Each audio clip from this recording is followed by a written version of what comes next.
पति ब्रह्मचारी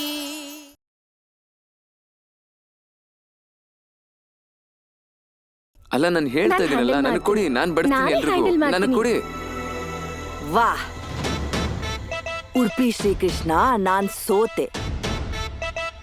ಯಾವಾಗ ನೋಡಿದ್ರು ಅಂಟ್ಕೊಂಡೇ ಇರ್ತೀರಲ್ಲ, ಸ್ವಲ್ಪ ಹೊತ್ತಾರು ದೂರ ಇರಬಾರ್ದಾ? ನಾನು ಇವಳು ಹಿಂದೆ ಸುತ್ತಾ ಇದ್ದೀನಿ ಅಂತ ತಾಯಮ್ಮ ಅನ್ಕೋತಾ ಇದ್ದಾಳೆ, ಆದ್ರೆ ನಾನು ಇವಳನ್ನ ಹಿಂದೆ ಬಿಟ್ಟು ಹೋಗ್ತಾ ಇರ್ಬೇಕಷ್ಟೇ.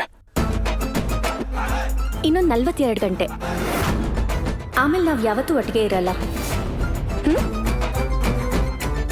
ಇನ್ನು 12 ಗಂಟೆ. ಹಾ, ಅರೆ ಈ ಟೈಗರ್ ರೈಡರ್ ಆಗಿ ಎಲ್ಲ ಹೋಗ್ತಿದ್ದಾನೆ?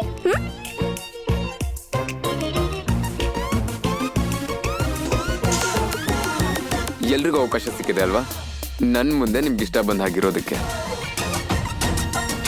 ಹೇಗೂ ತಗೊಂಡಿದ್ದಾಳಲ್ಲ ಪ್ರಾಮಿಸ್, ಅದಕ್ಕೆ ನೂಡಲ್ಸ್ ಕೊಡ್ತೀನಿ ಬೇಡ. ಓ ಅದೇ ಅಲ್ವಾ, ಗಾಂಧಿ ಬಜಾರ್ ಅಲ್ಲಿ ಸಿಗುತ್ತೆ. ಹೆಸರು ಕೆಟ್ಟದಾಗಿದೆ, ಅದ್ರ ಟೇಸ್ಟ್ ಮಾತ್ರ ಬೆಸ್ಟ್. ಅಲ್ಲಿ ತಿಂದ ತಕ್ಷಣ ಕಣ್ಣು ಮೂಗು ಎಲ್ಲ ಓಪನ್ ಆಗ್ಬಿಡತ್ತೆ. ಅಬ್ಬಾ, 2 ದಿನದ ತನಕ ನೀನೆಲ್ಲೂ ಹೊರಗಡೆ ಹೋಗ್ಬಾರ್ದು. ನಿನಗೆ ಸ್ವೀಟ್ ತಿನ್ಬೇಕು ತಾನೆ, ನಾನೇ ಮನೇಲಿ ಮಾಡ್ಕೊಡ್ತೀನಿ. ರಿಯಾ, ಇಲ್ಬಾ, ಸ್ವೀಟ್ ಅಂಗಡಿಯಿಂದ 1 ಪ್ಯಾಕೆಟ್ ತಗೊಂಡ್ ಬಾ. ವಾ ವಾ ವಾ ವಾ ವಾ, ನೋಡು ಮಗನ್ ಮೇಲೆ ಮೊಮ್ಮಗನ್ ಮೇಲೆ ಏನ್ ಪ್ರೀತಿ. ಹಾಗಾದ್ರೆ ಸೂರಜನ 2 ದಿನ ಆಚೆ ಹೋಗಲ್ಲ. ಈ ಗುಂಡನ್ ಹೊಟ್ಟೆಗೆ ನೂಡಲ್ಸ್ ಹೋಗ್ಲಿ ಅಂತ ನನ್ನ ನೋಡಿಸ್ತಿದ್ಯಾ? ನೀವಿತರ ಯಾಕೆ ಯೋಚನೆ ಮಾಡ್ತಿದ್ದೀರಾ? ಸ್ವಂತ ತಂಗಿನ ದಾಳಿ ಮಾಡ್ತಿದ್ದೀರಾ? ತಗೊಂಡೋಗು, ಏನ್ ಹೇಳ್ತೀನೋ ಅದನ್ನ ಮಾಡು. ಆಯ್ತು ಬಿಡು. ನೀನು ಸೂರಜ್ ಕೇಳಿಸ್ಕೊಂಡ್ಯಾ ತಾನೆ? 2 ದಿನದ ತನಕ ಎಲ್ಲಿಗೂ ಹೋಗೋ ಹಾಗಿಲ್ಲ, ಎಲ್ಲಿಗೂ ಇಲ್ಲ. 42 ಗಂಟೆ ಮುಂಚೆ ಸೂರಜ್ ಜಗಳ ಆಡಬಾರ್ದು ಅಂತಾನೆ ಅಮ್ಮನೂ ಬಯಸ್ತಾ ಇದ್ದಾರೆ. ಅದಾದ್ಮೇಲೆ ನಾನು ಈ ಮನೆಯಿಂದ ಹೊರಟೋಗ್ಬೇಕು ಅಂತ. ಇದರಿಂದಾದ್ರೂ ಸೂರಜ್ ಸರಿ ಹೊರಟೋಗ್ತಾನಲ್ವಾ? ತಾಯಮ್ಮ ಏನ್ ಮಾಡ್ತಾ ಇದೀಯ ನೀನು? ಅಲ್ಲ, ನಮ್ನ ಹೋಗೋಕ್ ಬಿಡು, ನನ್ ಮೇಲೆ ನಂಬಿಕೆ ಇಡು. ನಾನು ಯಾರ ಮೇಲೂ ಕೈ ಮಾಡಲ್ಲ, ನಿಜ ಹೇಳ್ತಾ ಇದೀನಿ ತಾಯಮ್ಮ. ಆಗ್ಲಿ, ನಿನಗೆ ನನ್ ಮೇಲೆ ನಂಬಿಕೆ ಇಲ್ಲ ಅಂತಂದ್ರೆ ಆಂಜನೇಯನ ಮೇಲೆ ಆಣೆ ಮಾಡಿ ಹೇಳ್ತಾ ಇದ್ದೀನಿ, ನಾನಲ್ಲಿ ಯಾವುದೇ ರೀತಿ ಎಡವಟ್ಟು ಮಾಡೋದಿಲ್ಲ. ಸರಿ, ಬೇಗ ಬಾ. ನಾನು ನಿನ್ ಜೊತೆ ಬರ್ತೀನಿ.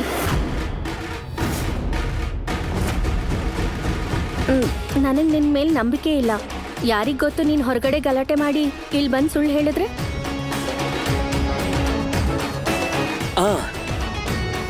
ನೋಡು, ನಿನಗೆ ಒಂದ್ ವೇಳೆ ಇವನ್ ಮೇಲೆ ನಂಬಿಕೆ ಇಲ್ಲ ಅಂತ ಅಂದ್ರೆ ನೀನು ಕೂಡ ಇವನ್ ಜೊತೆ ಹೋಗ್ಬೋದು. ನೋಡಿ, ಬರೀ ಹೆಣ್ಮಕ್ಳಿಗೆ ಮಾತ್ರ ಅಲ್ಲ, ನನ್ಗೂ ಕೂಡ ನಂಬಿಕೆ ಇಲ್ಲ. ಈ ಗುಂಡ ಏನ್ ಬೇಕಾದ್ರೂ ಮಾಡ್ಬೋದು. ಅಷ್ಟೇ ಕತೆ. ಇವತ್ತು ಚಿಕ್ಕಪ್ಪನ ಯಾರಾದ್ರೂ ನೋಡಿದ್ರೆ ಅವ್ನ ಕತೆ ಮುಗೀತು.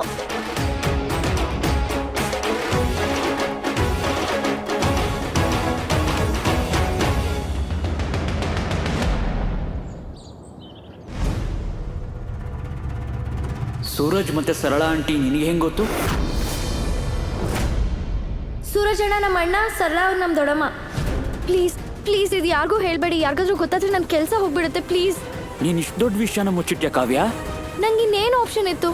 ನಂಗೆ ಜಾಬ್ ತುಂಬಾ ನೆಸೆಸರಿ ಇದೆ. ಅವ್ರು ಗೊತ್ತಾಗ್ಬಿಟ್ರೆ ನನ್ನ ಕೆಲಸದಿಂದ ತೆಗ್ದಾಕ್ಬಿಡ್ತಾರೆ. ಪ್ಲೀಸ್. ಸರಿ, ನಾನಿದ್ರ ಬಗ್ಗೆ ಯಾರಿಗೂ ಏನು ಹೇಳಲ್ಲ. ಆದ್ರೆ ನಂದೊಂದು ಕಂಡೀಷನ್ ಇದೆ. ಕಂಡೀಷನ್? ಹಾ, ಕಂಡೀಷನ್.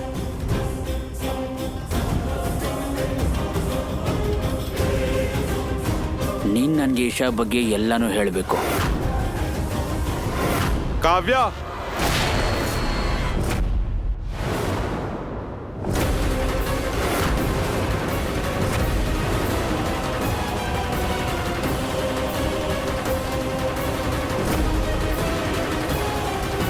ಮಾತಿನ ಮೇಲೆ ಕಡಿಮೆ, ಥೆರಪಿ ಮೇಲೆ ಜಾಸ್ತಿ ನಿಗಾ ಇರಲಿ.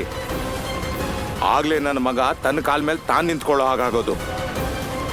ಹೇಳಿದ ಮಾತು ಅರ್ಥ ಆಯ್ತಾ?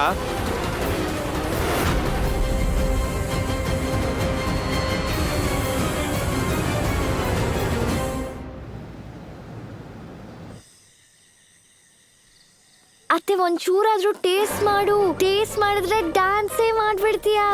ಪ್ಲೇಟ್ ವೇಸ್ಟ್ ಮಾಡಬೇಡ. ತಿನ್ನಿ.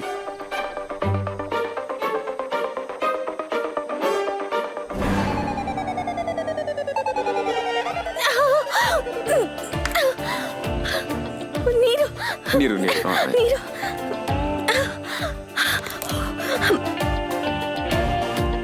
ಪರವಾಗಿಲ್ಲ ಬಿಡಿ, ಈ ತಿಂಡಿ ಎಲ್ಲ ನಿಮ್ಗೆ ಅಡ್ಜಸ್ಟ್ ಆಗೋದಿಲ್ಲ, ಖಾರ ಜಾಸ್ತಿ.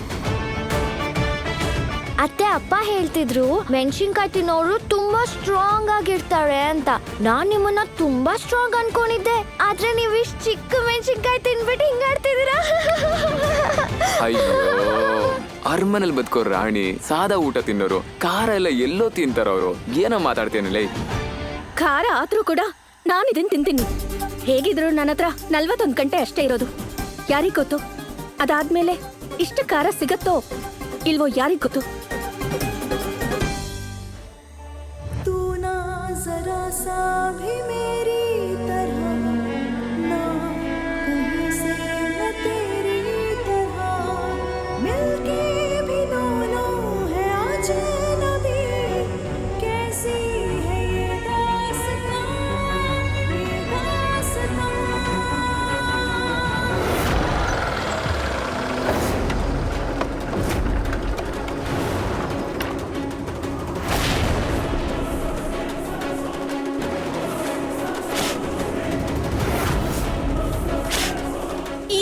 What the hell?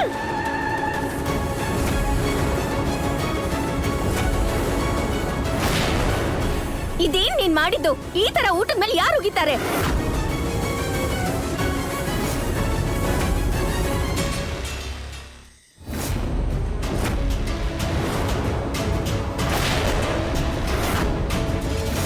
Suraj, Suraj stop. Suraj ಬೇಡ. ಸೂರಜ್ ಸ್ಟಾಪ್. ಚಿಕ್ಕಪ್ಪ ಮೆಣಸಿನ್ಕಾಯಿ ತಿಂದ, ಇವ್ರ ಕತೆ ಎಲ್ಲ ಮುಗೀತು. ಈಗ ನಿಮ್ಮೆಲ್ಲರಿಗೂ ಒಂದ್ ಗತಿ, ನಮ್ ಸೂರಜನ ಈಗ್ಲೇ ಕಾಣಿಸ್ತಾನೆ.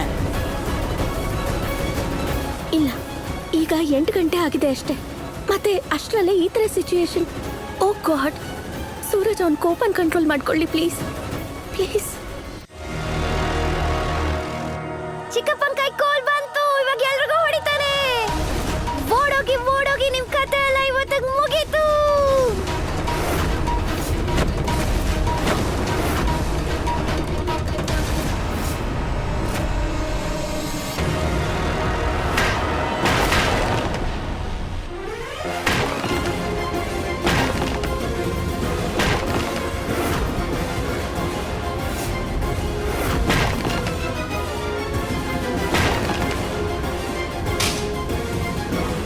ನಾನು ಇಲ್ಲಿಂದ ಶಾಶ್ವತವಾಗಿ ಹೊರಟೋಗ್ತೀನಿ, ಆದ್ರೆ ನನ್ನೊಂದು ಕಂಡೀಷನ್.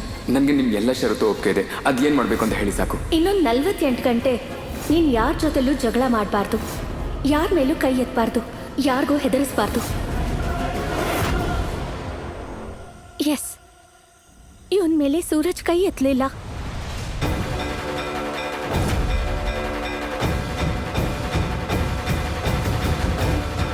ಅಣ್ಣ ಅತ್ತಿಗೆಗೆ ಪ್ರಾಮಿಸ್ ಏನಾದ್ರು ಮಾಡಿಲ್ಲ ಅಂದಿದ್ರೆ ಇಷ್ಟೊತ್ತು ನಿನ್ ಕೈ ಕಾಲು ಮುರ್ಕೊಂಡು ರೋಡಲ್ಲಿ ಬಿದ್ದಿರ್ತಿದ್ದೆ. ಬ್ರಹ್ಮಚಾರಿಯಾಗಿದ್ದವನು ಮದ್ವೆ ಆದ್ಮೇಲೆ ಬದಲಾಗ್ಬಿಟ್ನಾ? ನಿನ್ನ ವ್ರತ ಭಂಗವಾಯ್ತು, ಗಂಡಸ್ತನನು ಕಡಿಮೆ ಆಯ್ತು ನಿಂಗೆ.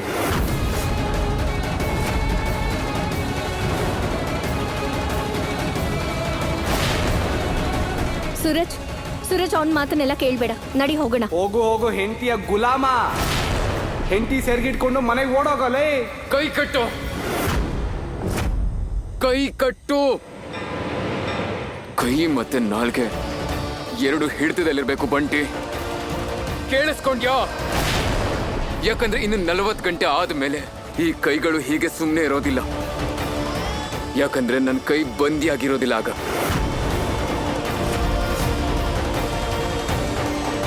ಈಗ ನೀನು ನನ್ನ ಕಣ್ಮುಂದೆ ಅದೆಷ್ಟು ಹಾರಾಡ್ತೀಯೋ ಹಾರಾಡು. ಅದಾದ್ಮೇಲೆ ನೀನ್ ಎಲ್ಲೇ ಇದ್ರು ನಿನ್ನ ಹುಡ್ಕೊಂಡು ಬಂದು ಹೊಡಿತೀನಿ. ಅರ್ಥ ಆಯ್ತಾ ನಿನ್ಗೆ?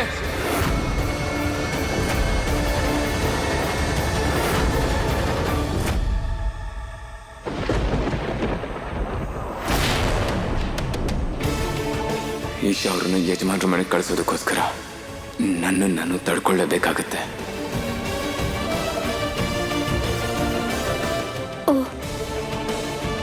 ನಾನು ಹೋಗ್ಬೇಕು ಅಂದ್ರೆ ನೀನ್ ಏನ್ ಬೇಕಿದ್ರು ಮಾಡ್ತೀಯಾ? ನೀನ್ ನಿನ್ ಕೋಪನ ಮಾತು ಕೊಟ್ಟಿರೋದಕ್ಕಲ್ಲ, ಆದ್ರೆ ತಡೆದಿದ್ ಮಾತ್ರ ನಾನ್ ನಿನ್ ಜೀವನದಿಂದ ಶಾಶ್ವತವಾಗಿ ಹೋಗ್ಬೇಕು ಅಂತಲ್ಲ.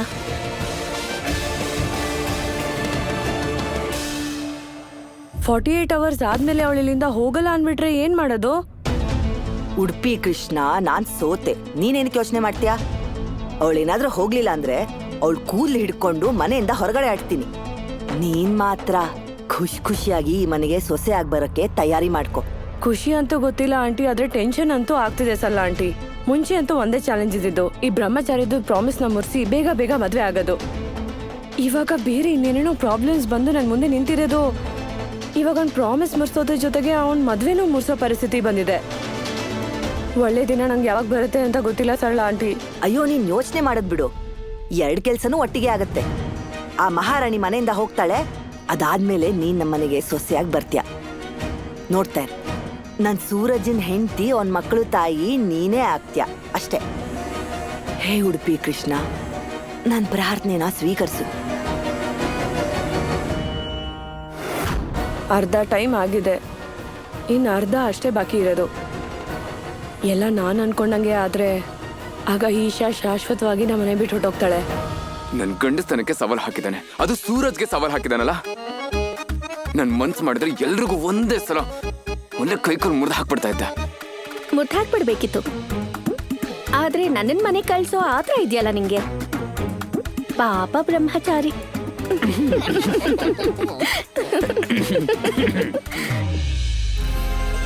ಏಯ್, ನೀವು ನನ್ ನೋಡ್ಕೊಂಡು ನಗ್ತಾ ಇಲ್ಲ ತಾನೆ? ಇಲ್ಲ, ಇಲ್ಲ, ನಾನ್ ನೋಡ್ದೆ.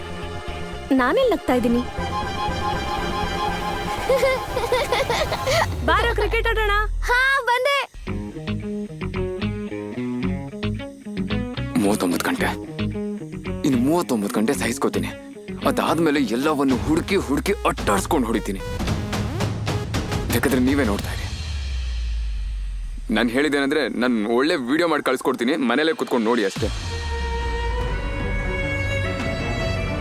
ಅಂದ್ರೆ ನಾನ್ ಹೊರಟೋದ್ಮೇಲೆ ಕೂಡ ನನ್ ಬಗ್ಗೆ ಯೋಚಿಸ್ತೀಯಾ?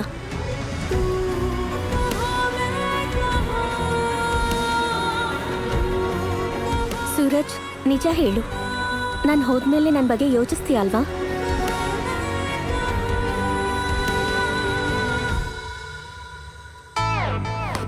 ಹೇಯ್, ಏನೋ ಮಾಡ್ತಾ ಇದ್ಯಾ? ಚಿಕ್ಕಪ್ಪ ಪ್ಲೀಸ್ ಬಾ, ನೀನು ನಮ್ ಜೊತೆ ಆಟ ಆಡು.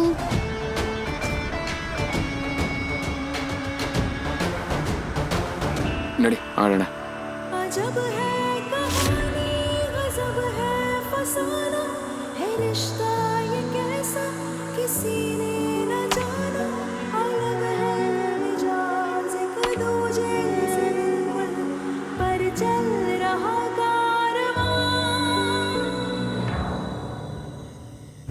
ಆರಾಮಾಗಿ ಆರಾಮಾಗಿ ಕಾಳೆತ್ತಿ, ಇನ್ನೊಂಚೂರು ಕಾಳೆತ್ತಿ, ಇನ್ನೊಂಚೂರು ಮೇಲ್ಗಡೆ ಎತ್ತಿ, ಇನ್ನೊಂಚೂರು. Very good. ಕೆಳಗಡೆ ಆರಾಮಾಗಿ. ಮೊದಲಿಗಿಂತಲೂ ಇವಾಗ ಇಂಪ್ರೂವ್ಮೆಂಟ್ ಚೆನ್ನಾಗಿ ಕಾಣಿಸ್ತಿದೆ.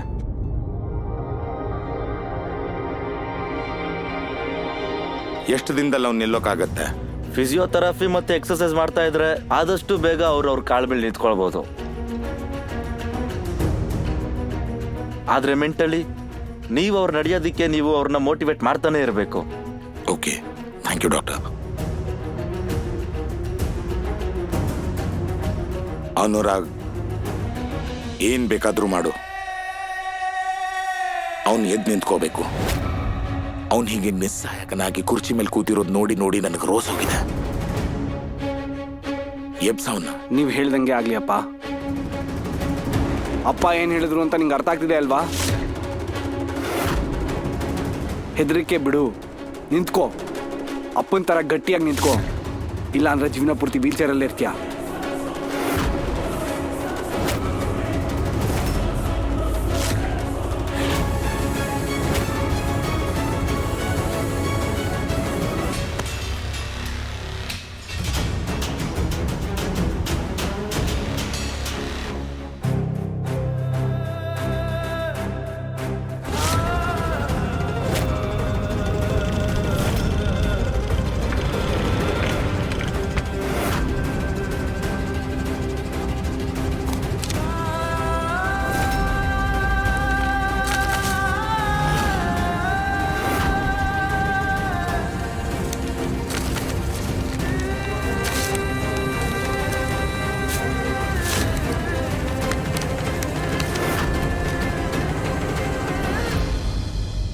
ಏನು? ಹಾ, ಚಿಕ್ಕಪ್ಪಂಗ್ ತುಂಬಾ ಕೋಪ ಬಂತು. ಅಲ್ಲೊಂದ್ ಕೋಲಿತ್ತು, ಅದನ್ನ ತಗೊಂಡ್ ಎಲ್ಲಾರ್ಗೂ ಹೊಡೆದಾಕ್ಬಿಟ್ರು. ಆದ್ರೆ ಚಿಕ್ಕಪ್ಪ ಯಾರಿಗೂ ಅವ್ರ ಕೈಯಾರೆ ಹೊಡೆದೇ ಇಲ್ಲ. ಏನ್ ಮಾಡಿದ್ರು ಅಂದ್ರೆ ಅಲ್ಲಿದ್ದ ಕೋಲಲ್ಲಿ ಹೊಡೆದಾಕ್ಬಿಟ್ರು. ನೀನ್ ನಿಜ ಹೇಳ್ತಾ ಇದೀಯಾ? ಹಾ ಅಪ್ಪ, ಸೂರಜ್ ನಿಜವಾಗ್ಲೂ ಕೊಟ್ಟ ಮಾತನ್ನು ಉಳಿಸ್ತಾ. 14 ಅವರ್ ಆಗಿದೆ, ಈ ಕ್ಷಣದವರೆಗೂ ಯಾರ ಮೇಲೂ ಕೈ ಎತ್ತಿಲ್ಲ, ಯಾರ ಜೊತೆಲೂ ಜಗಳ ಮಾಡಿಲ್ಲ. ಅರೆ ವಾ ಮಗಳೇ, ನೀನ್ ಅವನ್ನ ಸುಧಾರಿಸ್ತಿದ್ಯಾ ಅಂತ ಕೇಳಿದ್ರೆ ಆಶ್ಚರ್ಯ ಆಗ್ತಾ ಇದೆ. ಸೂರ್ಯ ಪಶ್ಚಿಮದಲ್ಲಿ ಹುಟ್ಟಿ ಪೂರ್ವದಲ್ಲಿ ಮುಳುಗ್ತಾನೆ ಅನ್ಸ್ತಾ ಇದೆ. ನೋಡಮ್ಮ, ಇದು ಎಲ್ಲ ಮುಗಿದ ಮೇಲೆ ನೀನು ನಿಜವಾಗ್ಲೂ ಹೊರಟೋಗ್ತೀಯಾ?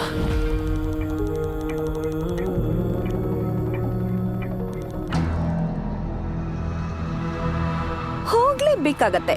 ಆ ಈಶಾ ಈ ಮನೆಯಿಂದ. ಒಳ್ಳೇದೇ ಆಯ್ತು, ಈ ಮನೆಯಿಂದ ಪೀಡೆ ತುಲ್ಗುತ್ತೆ. ಅಷ್ಟು ಇಷ್ಟು ಬರ್ತಾ ಇದೆ, ಅವ್ರ ಅತ್ತಿಗೆಯಿಂದ ಸ್ವಲ್ಪ ಸಂಪಾದನೆನಾದ್ರೂ ಆಗ್ತಿದೆ, ಅದಕ್ಕೂ ಕತ್ರೆ ಬೀಳ್ತಾ ಇದೆ.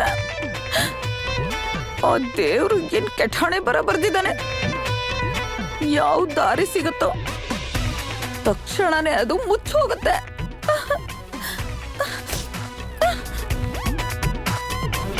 ಈ 2 ದಿನದಲ್ಲಿ ನೀನು ನಮ್ಮೆಲ್ಲರ ಮನಸ್ಸನ್ನ ಗೆದ್ಬಿಟ್ಟಿದೀಯ. ಸೊಸೆಗಿಂತ ಹೆಚ್ಚಾಗಿ ನನ್ನ ಮಗಳು ಅನ್ಸ್ಬಿಟ್ಟಿದೀಯ. ನೀನ್ ಮನೆ ಬಿಟ್ಟು ಹೋಗೋದನ್ನ ನನ್ನ ಕೈಲಿ ಸಹಿಸಕ್ಕಾಗಲ್ಲ.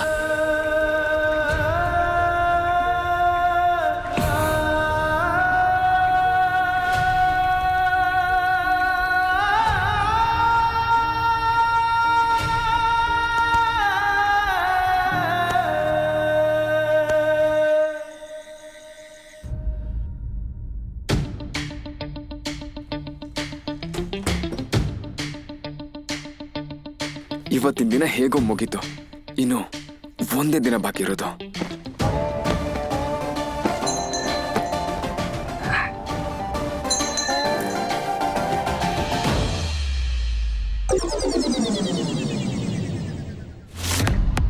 ಆಕ್ಟಿಂಗ್ ಮಾಡೋ ಅವಶ್ಯಕತೆ ಇಲ್ಲ, ನಾನು ನೋಡಿದೀನಿ ನೀನ್ ಎದ್ದಿರೋದನ್ನ. ಜಸ್ಟ್ ಇನ್ನೊಂದು ಸ್ವಲ್ಪ ಹೊತ್ತು ನನ್ನನ್ನು ತಡ್ಕೋ, ಆಮೇಲೆ ನಾನು ಹೊರಟೋಗ್ತೀನಿ. ನೀನು ಇಡೀ ಬೆಡ್ಡಲ್ಲಿ ಆರಾಮಾಗಿ ಕಾಲ್ ಚಾಚ್ಕೊಂಡು ಮಲ್ಕೋ. ಈ ದಾರ ಕೂಡ ತೆಗೆದ್ಬಿಡು.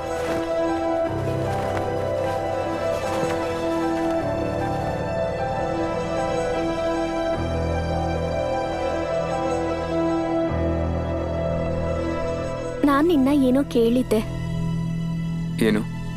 ನಾನಿಲ್ಲಿಂದ ಹೊರಟೋದ್ಮೇಲೆ ನನ್ನ ನೆನ್ಪಿಸ್ಕೋತೀಯಾ ಅಥವಾ ನಿಜವಾಗ್ಲೂ ಮರ್ತ ಹೋಗ್ತೀಯಾ?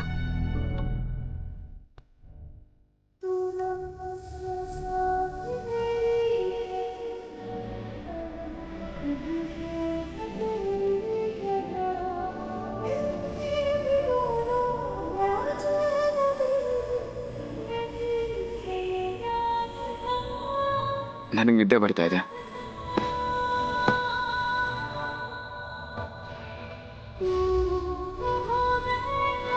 ಹೂ ಅಂತ ಹೇಳಿಲ್ಲ, ಆದ್ರೆ ಇಲ್ಲ ಅಂತಾನೂ ಹೇಳಿಲ್ವಲ್ಲ. ಹಾಗಿದ್ರೆ ನಾನು ಭರವಸೆ ಕಳ್ಕೊಳ್ಳೋ ಅವಶ್ಯಕತೆ ಇಲ್ಲ. ಬಹುಶಃ ನಾನು ಹೊರಟೋದ್ಮೇಲೆ ನನ್ನನ್ನು ಕರ್ಕೊಂಡು ಹೋಗೋದಕ್ಕೆ ಕೂಡ ವಾಪಸ್ ಬರ್ಬೋದಲ್ವಾ? ಆದರೆ ಈ ಬ್ರಹ್ಮಚಾರಿನ ಈ ವಿಷಯದಲ್ಲಿ ನಂಬೋದಾ?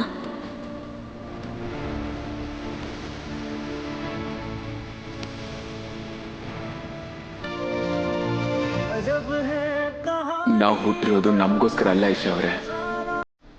ನೀವಿಲ್ಲಿಂದ ಹೋದ್ರೇನೆ ನಮ್ಮೆಲ್ರಿಗೂ ಒಳ್ಳೇದು.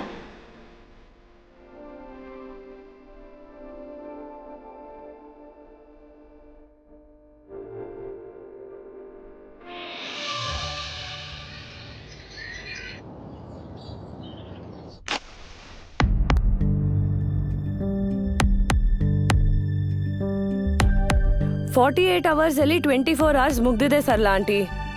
ಇದೇ ಖುಷಿನಲ್ಲಿ ಈಶಾಕ್ ಸ್ವೀಟ್ ಕೊಡೋಣ ಅಂತ ಬಂದೆ. ನಮ್ ಕಡೆನೂ ಸಂಪ್ರದಾಯ ಇದೆ. ಮನೆಯಿಂದ ಹೊರಗೆ ಹೋಗುವಾಗ ಸ್ವೀಟ್ ತಿನ್ನಿಸ್ತಾರೆ. ಇವತ್ತು ಇವಳ್ದು ಕೊನೆ ದಿನ ಬೇರೆ, ಆ ಲೆಕ್ಕದಲ್ಲಿ ಸ್ವೀಟ್ ತಿನ್ನಿಸ್ಲೇಬೇಕು ತಾನೆ. ಸ್ವೀಟ್ ತಿನ್ಸು. ಉಡುಪಿ ಶ್ರೀಕೃಷ್ಣ.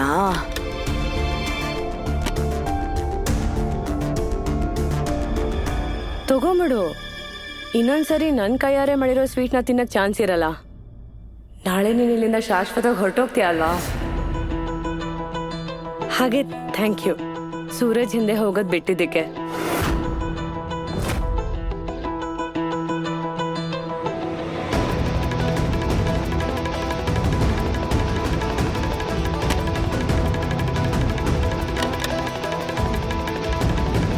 ಸೂರಜ್ನ ನಿನ್ ಬೆಸ್ಟ್ ಫ್ರೆಂಡ್ ಅನ್ಕೊಂಡಿದ್ಯಾ ಅಲ್ವಾ? ಅದಕ್ಕೂ ಜಾಸ್ತಿನೇ. ಹಾಗಿದ್ರೆ ನೀನ್ ಯಾಕೆ ಸೂರಜ್ಗೆ ಯಾವತ್ತೂ ಅರ್ಥನೇ ಮಾಡಿಸಿಲ್ಲ? ತಪ್ಪು ದಾರಿನಲ್ಲಿ ಹೋಗ್ಬೇಕಾದ್ರೆ ಯಾಕೆ ಅವನ್ನ ತಡೆದಿಲ್ಲ? ಯಾಕಂದ್ರೆ ಸೂರಜ್ ಏನ್ ಬೇಕಾದ್ರೂ ಮಾಡ್ಲಿ, ಅದ್ ನಂಗೆ ತಪ್ಪು ಅಂತ ಅನ್ಸಲ್ಲ. ಅವ್ನು ನಾಳೆ ಏನಾರು ಸಾಯಿಸ್ಬಿಟ್ಟು ಮನೆಗೆ ಬಂದ್ರು ಆ ಬಾಡಿನ ಮುಚ್ಚಾಕಕ್ಕೆ ನಾನು ಅವನಿಗೆ ಹೆಲ್ಪ್ ಮಾಡ್ತೀನಿ.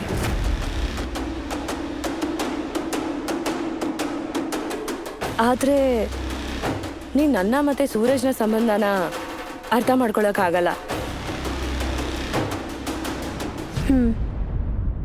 ನೀನ್ ಸರಿಯಾಗೇ ಹೇಳ್ದೆ. ಆದ್ರೆ ಸ್ನೇಹಿತೆಗೂ ಹೆಂಡತಿಗೂ ತುಂಬಾ ವ್ಯತ್ಯಾಸ ಇದೆ. ಸ್ನೇಹಿತ ತಪ್ಪದಾರಿಗೆ ಹೋದ್ರೆ ಸ್ನೇಹಿತೆ ಅದಕ್ಕೆ ಸಪೋರ್ಟ್ ಮಾಡ್ತಾಳೆ. ಆದ್ರೆ ಹೆಂಡತಿ ತಪ್ಪು ದಾರಿನಲ್ಲಿ ಹೋಗ್ತಾ ಇರೋ ತನ್ನ ಗಂಡನ ಕೈ ಹಿಡ್ಕೊಂಡು ವಾಪಸ್ ಕರ್ಕೊಂಬರೋ ಪ್ರಯತ್ನ ಮಾಡ್ತಾಳೆ. ತಿಳ್ಕೊ, ನಮ್ಮಿಬ್ರ ಮಧ್ಯ ಈ ವ್ಯತ್ಯಾಸ ಇದೆ. ನೀನು ಸೂರಜ್ನ ಸ್ನೇಹಿತೆ, ನಾನು ಅವನ ಹೆಂಡತಿ.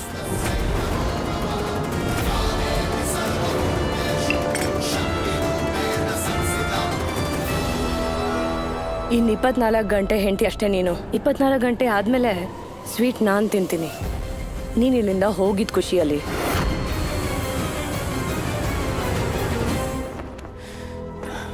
ಇನ್ ಕೆಲವು ಗಂಟೆಗಳಷ್ಟೇ. ಅಲ್ಲಿವರೆಗೂ ನನಗೆ ಕಷ್ಟ ಅನುಭವಿಸ್ತಾ ಇರ್ತೀನಿ. ಆದ್ರೆ ಅಷ್ಟರಲ್ಲಿ ನನ್ನಲ್ಲಿರೋ ಶಕ್ತಿ ಎಲ್ಲ ಕಳ್ಕೊಂಡ್ಬಿಟ್ಟಿರ್ತೀನಿ ಅಷ್ಟೇ.